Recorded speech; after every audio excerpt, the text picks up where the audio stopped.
There are immutable laws by which the successful live. These rules are not trends nor tricks. They are timeless disciplines that shape destiny. I did not invent them. I merely discovered and lived by them. And now I give them to you. Rule 1. Begin with command over time. Permit me to speak with urgency, for this truth is simple, yet overlooked by the multitudes. Each day begins not with action, but with intention. And if a man fails to claim dominion over the earliest moments of his day, he surrenders the remainder of it to the whims of circumstance. This I learned not from speculation, but from experience. The truly successful, the men who shape history, command industries, and forge empires, all share this in common. They rise not merely from sleep, but into sovereignty. When your eyes first open, you are in possession of something most precious: silence, clarity, and the still, unpolluted waters of thought. At this juncture, you stand at a crossroads. You may either step boldly into deliberate consciousness, or you may reach, as so many do, for the modern chains of distraction. The glowing screen, the flood of notifications, the relentless march of obligations. And in that instant, you are no longer master of your morning.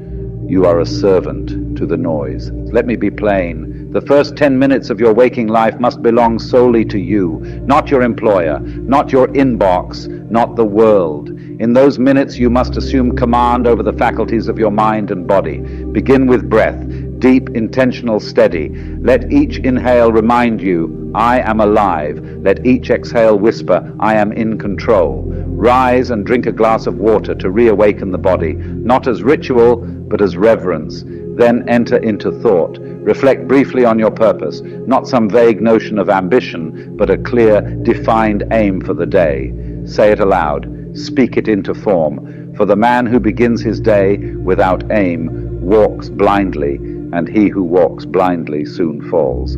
You must also, without compromise, delay the use of devices, the telephone, the computer, the digital distractions. These are tools, not masters. Do not allow them access to your sacred mind before you have entered it. For each alert, each post, each unsolicited message is an intrusion, a robbery.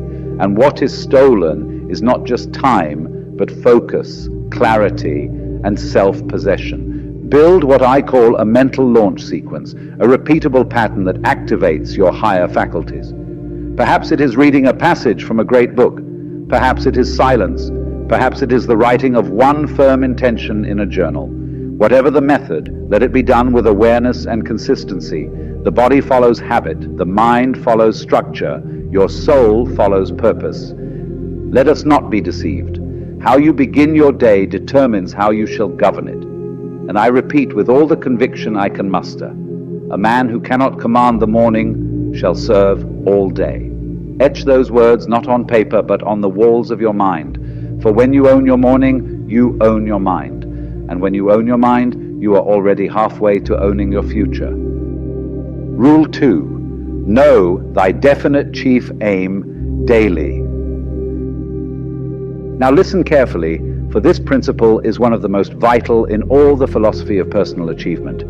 You must begin each day with a definite chief aim, not vague wishes, not hopeful guesses, but clear, deliberate, and measurable objectives which guide the direction of your thought, energy, and action. Most men do not fail because they lack intelligence. They fail because they lack focus. They wake as leaves in the wind, moved not by purpose but by pressure, and so they drift endlessly. But you, if you intend to rise above the masses, must become a driver, a man of direction. You must start each day by defining 3 clear priorities, no more, no less. These must include 1 for the mind, your mission or craft, for the body, your health and physical command, and for the soul or spirit, your sense of connection, contribution, or higher growth. These are the 3 pillars of total development, and they must not be left to chance. You must not simply think them, you must declare them. Stand before a mirror, look into your own eyes, and speak them aloud. There is power in verbalization. The subconscious mind responds not to passivity, but to command. When you speak your aim, you activate the machinery of willpower and determination that lies dormant in most men. Write these 3 priorities down on paper. Review them midday. Revisit them at dusk. They are your compass, your contract, your code for the day. And let me assure you, if you carry these out with faith and discipline, one day at a time, your future shall unfold with mathematical certainty. For there is no such thing as accidental success, only organized effort aligned with definiteness of purpose. Engrave this into your consciousness. Definiteness of purpose is the starting point of all achievement. Without it, no energy can be concentrated and no success sustained. With it, even limited resources become powerful, and ordinary men perform extraordinary feats. Begin each day not as a wanderer, but as a man on a mission. Let your chief aim be your torch in the darkness, and you will never walk blind. Rule 3. Protect the temple of focus. Now we come to a rule which, when violated, silently robs men of their greatness, a principle so often neglected in this age of noise and novelty. I speak of concentration, the deliberate focus of the mind upon a single objective until it yields results. Let no one persuade you otherwise. Distraction is the silent killer of progress. It disguises itself as urgency, masquerades as opportunity, and flatters the ego with false busyness. But at its core, it is the thief of depth, the enemy of excellence, the destroyer of destiny. I observed, through study and through personal experience, that no man of towering achievement ever succeeded amidst constant interruption. Whether it was Edison in his laboratory, Ford in his factory, or Carnegie in his office, each carved out sacred hours, hours in which the door was shut, the noise banished, and the full force of mind was brought to bear upon one task, and one task only. If you desire to join their ranks, you must treat your focus as holy. Yes, holy. It is not casual time, it is consecrated time. I instruct you now to establish 2 90-minute blocks of protected focus each day. These are to be guarded with the same vigilance with which a king protects his throne. During these blocks, there shall be no messages, no emails, no casual chatter. Only your definite chief aim and your undivided mind meeting it in totality. The modern world will resist this. It will tempt you with rings and buzzes and the false urgency of other people's priorities, but you must rise above the digital tide. For when you allow interruption, you allow infiltration, and no fortress of success can be built when its gates swing open at every knock. Prepare your environment before you begin. Silence your devices. Inform those around you that you are not to be disturbed. Sit down with intention, not to dabble, but to produce. Let your mind sink deeply into the work until time dissolves and only the task remains. In this state, ideas are born, clarity emerges, and breakthroughs arrive unannounced. I have long maintained, and history confirms, that the ability to concentrate is the lever by which ordinary men lift extraordinary burdens. You need not be the smartest in the room, nor the most gifted, but if you can focus longer and deeper than the rest, you shall surpass them.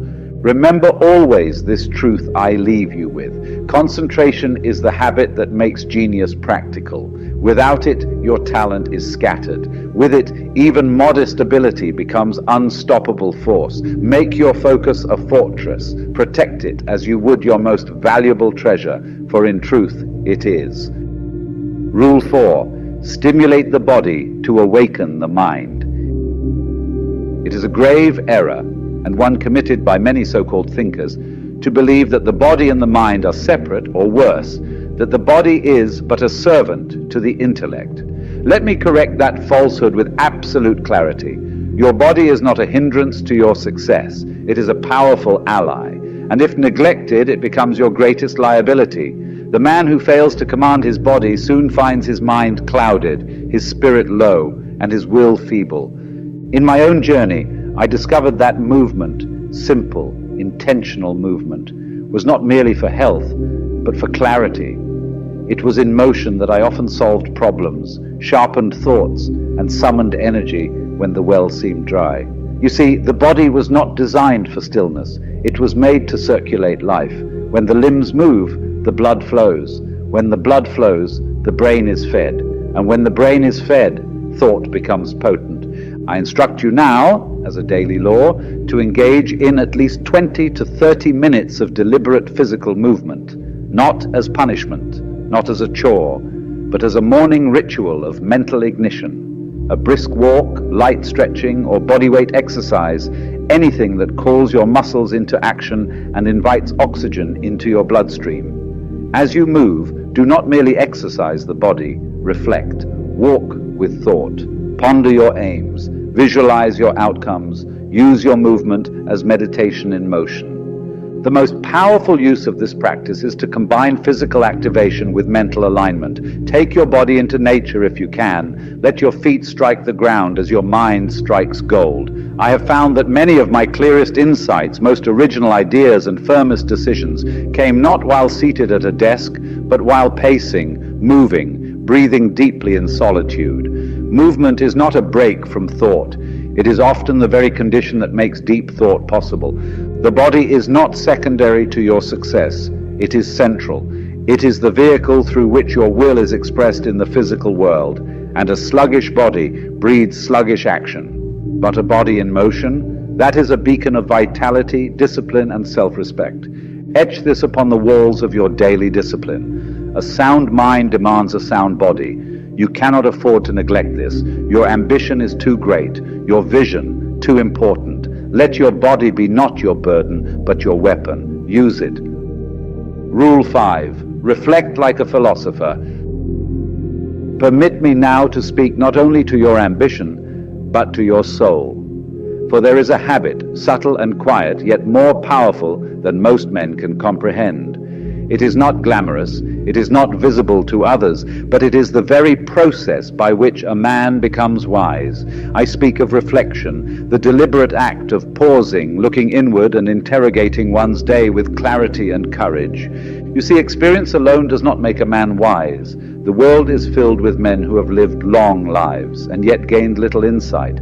Time passed through them, but they did not pass through time with consciousness. It is not the occurrence of events that makes us grow, but our ability to examine those events with sincerity. And therefore I declare, a man who does not reflect is doomed to repeat. You must end each day as a philosopher, not merely exhausted by activity, but enriched by understanding. Before you close your eyes to sleep, ask yourself 3 sacred questions, not with guilt or shame, but with curiosity and discipline. First, what strengthened me today? What action, what thought, what decision lifted me closer to my highest self? Identify it, celebrate it, cement it into memory. Second, what weakened me today? Where did I lose presence? Where did I act in haste or out of fear or drift from my purpose? Do not flinch, face it. To name your weaknesses is not to admit defeat, it is to claim power. Third, what did I neglect that I must not neglect tomorrow? This question is the compass. It brings forward what was forgotten and places it at the forefront of your future. You may answer these in a journal or simply in stillness. The method is not as important as the honesty, for in that daily ritual of self-examination, the mind is polished and the soul made sharp. Never forget, self-examination is the school of mastery. The man who reflects refines. The man who refines ascends. And the man who ascends day by day becomes unshakable. Let the world measure itself in noise and numbers. You measure yourself in insight. Reflection is not delay, it is the fuel of evolution. Rule 6, sleep like a strategist. And now we come to the last of the 6 rules, a rule so misunderstood in modern life it has become the Achilles heel of many brilliant men. I speak of rest, of sleep, of the nighttime ritual. Let no man mistake this truth. Sleep is not surrender, it is strategy. The great generals of history, the titans of industry, the thinkers who shaped civilization, they did not fight tired. They did not rise to power by burning the candle at both ends. They slept with purpose so they could rise with force. The modern man boasts of his exhaustion as if it were a badge of honor. He stumbles through his days on caffeine and chaos, having sacrificed the very foundation of his mental clarity. But the disciplined man, the man of vision, sees rest not as escape, but as recovery. He understands a sharpened sword is more effective than a dull one, no matter how vigorously it is swung. I instruct you now, 1 hour before bed, disengage from the artificial. Shut down the glowing screens that hijack your brain and steal your sleep. This blue light, subtle as it may seem, sends signals to your nervous system that delay rest and dull your dreams. Instead, return to the old worlds of paper, of thought, of quiet. Read something timeless, breathe deeply, dim the lights, let the body understand. We are entering renewal. And before you lie down to rest, do one final thing. Review your aim for tomorrow. Do not drift into sleep like a man lost at sea. Go to bed like a strategist, with intention in your mind, with a clear mission set. What is the one thing you must accomplish upon waking? Hold it in thought. Let your subconscious begin working on it before the day begins. For the subconscious mind never sleeps. It is your silent partner, always listening, always building, and it will prepare the ground while you rest. In your bed you do not retreat, you reload. Let your room become a temple for rejuvenation, silence, darkness, cool air, a strong body resting, a sharp mind resetting, a purposeful spirit preparing to rise again. Mark this final lesson with absolute conviction. Even rest in the life of the disciplined man serves a purpose. To the lazy, rest is indulgence. To the wise, it is investment. Sleep, not as a passive act, but as the final move of a master tactician. Rule 7, speak only what you intend to create. There is a law, subtle and invisible, yet more potent than many thunderous actions, and that is the law of the spoken word. What you say repeatedly and with feeling becomes the blueprint by which your subconscious mind builds your reality. Yes, your words are not mere sounds. They are instructions, commands to the mind beneath the mind. I have seen it time and again. Men speak of lack, and soon they experience it. They speak of delay, and delay finds them. They curse their luck, and misfortune multiplies. But is it luck? Is it coincidence? It is creation through confession. For every word you speak is like seed dropped into fertile soil, your subconscious. And whether the seed be poison or power, the soil will not discriminate. It will grow what you sow. Therefore, I tell you, govern your tongue with the same precision you would govern a powerful machine. Practice verbal discipline. Speak only of what you intend to build, intend to manifest, intend to attract. To speak idly is to spend your power carelessly. And make no mistake, complaining, gossiping, and defeatist language are not harmless habits. They are acts of sabotage against your own future. If you say, I can't, your subconscious obeys. If you say, I'm always late, always unlucky, always tired, the inner mind takes note. It says, very well, let us make it so.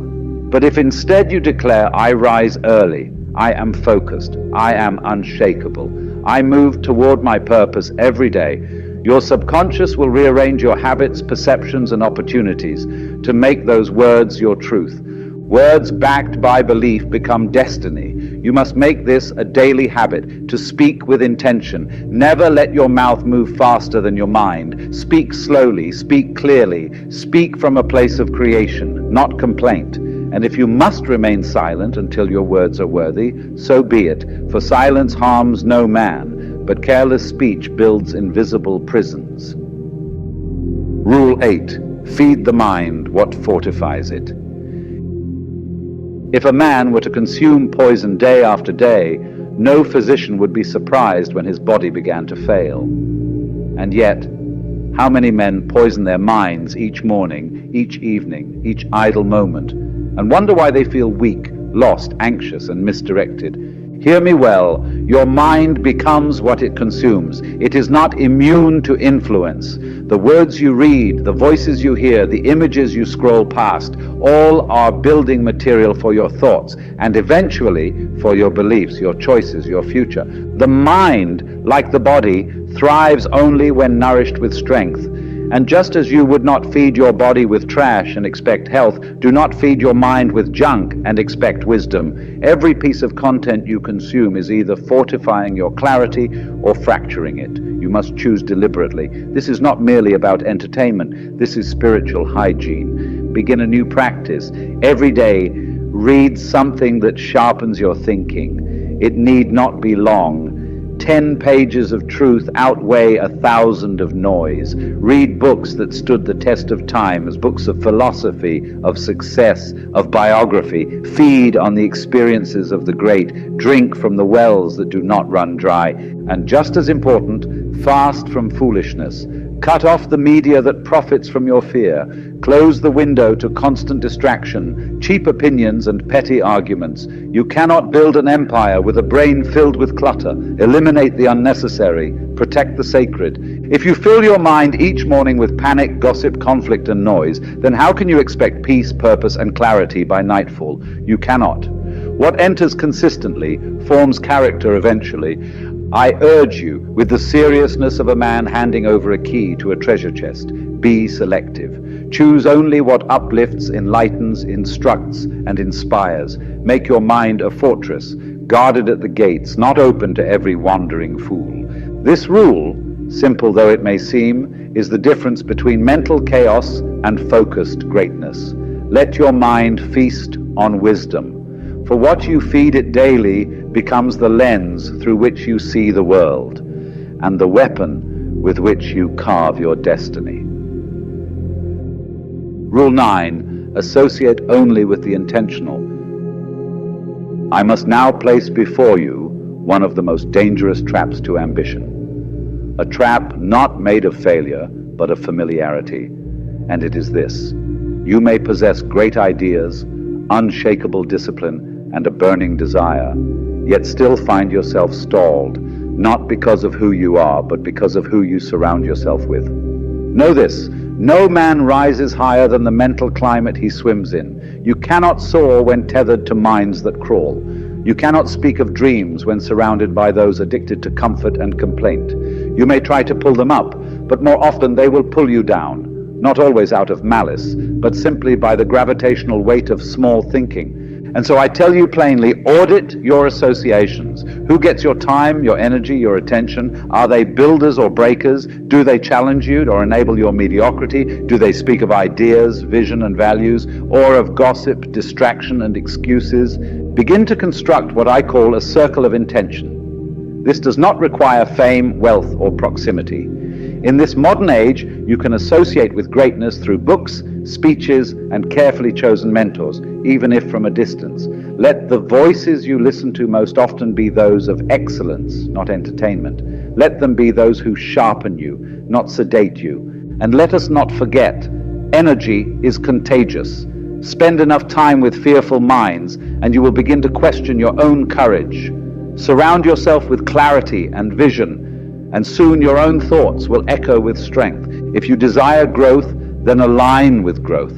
If you seek greatness, then find those who are striving, building, learning, not those who are simply surviving. Cut ties with the casual cynics. Leave behind the comfortable circle that keeps you anchored to the past. You were not born for stagnation. You were born for elevation. Remember this maxim, etched into the marble halls of mental success. Your mind becomes the average of the 5 you listen to most. Rule 10, affirm with faith, not just repetition. Let us now speak of a power that sits dormant in most men, not because they do not possess it, but because they do not activate it. That power is the ability to speak reality into being. But hear me well, not all words are created equal. Words spoken with doubt die the moment they leave the lips, but words spoken with faith, they endure, they build, they shape the very structure of your life. Now, what is an affirmation truly? It is not some shallow slogan nor a hollow chant you mutter while staring blankly into a mirror. No, it is far more than that. An affirmation, properly used, is a sacred contract between your conscious will and your subconscious machinery. It is a spiritual agreement, spoken with the fire of belief, the clarity of vision, and the certainty of outcome. But herein lies the error of the masses. They repeat, but they do not believe. They declare, I am successful, while simultaneously thinking, I don't deserve it. They whisper, I am confident, but feel anxiety rising in their chest. This is not affirmation, it is contradiction. And contradiction confuses the subconscious. You cannot plant seeds in a garden and then pour poison on them in secret and expect a harvest. The subconscious, that unseen engine of action, does not respond to the words themselves. It responds to the emotion behind the words. Faith is the fuel. Feeling is the signal. So if you wish to rewire your inner world, you must not merely repeat, you must believe. And belief is built, not wished for. Begin with visualization. Close your eyes and see the man you aim to become. Feel his calm, his confidence, his composure. Picture the life you are building in rich, specific detail, where you live, how you walk, who you inspire, how you speak. And then, once that image is alive in you, you affirm it, not as a request, but as a decree. Say it aloud. I am disciplined. I am building my legacy. I am unshakable in my mission. And speak as if no one is listening, because truthfully you are not speaking to the world. You are speaking to the force within. You are issuing instructions to the mind that operates below your awareness, and it listens best to certainty.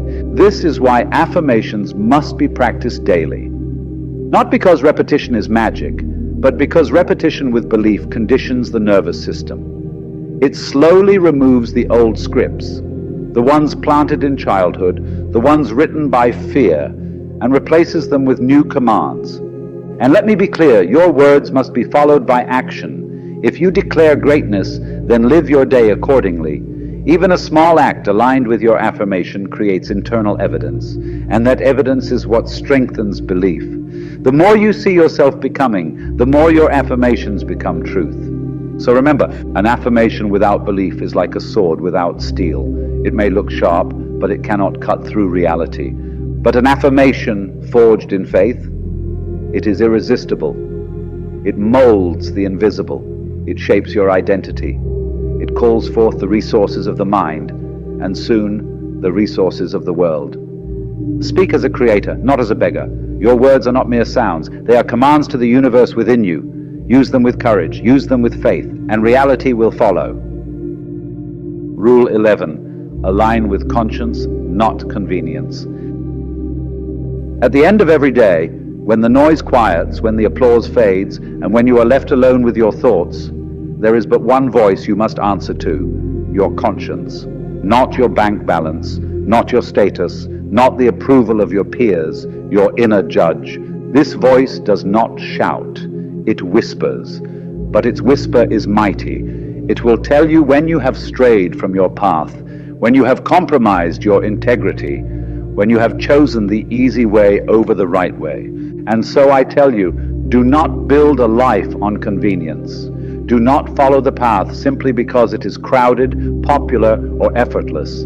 That is the route of the common man. That is the way of those who live shallow and die unnoticed. Instead, build your life around your conscience, your deepest sense of truth, purpose, and right action. A man ruled by convenience is always at the mercy of his environment. He waits for conditions to be perfect, for others to approve, for the fear to subside.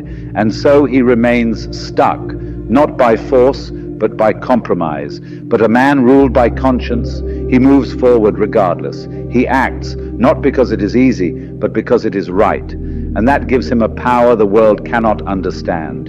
You must define your principles clearly. Write them, speak them, live them. Let no situation, no offer, no opinion shake them. When you do this, you will find your decisions come with clarity. There is no confusion when the compass of your soul points true north. This does not mean your path will be smooth, but it will be solid. For a man who obeys his conscience may walk alone at times, but he never walks in weakness. And in the end, he finds he does not walk alone at all. For the forces of life, the laws of success, and the quiet strength of character all walk with him. Let this final rule be the foundation upon which the others stand. When a man obeys his conscience, he walks in power others cannot see. That power, invisible yet unshakable, will guide you through storms, through temptation, through uncertainty, and bring you not just success, but peace. Choose your master wisely, comfort or conscience. One will give you pleasure, the other will give you purpose.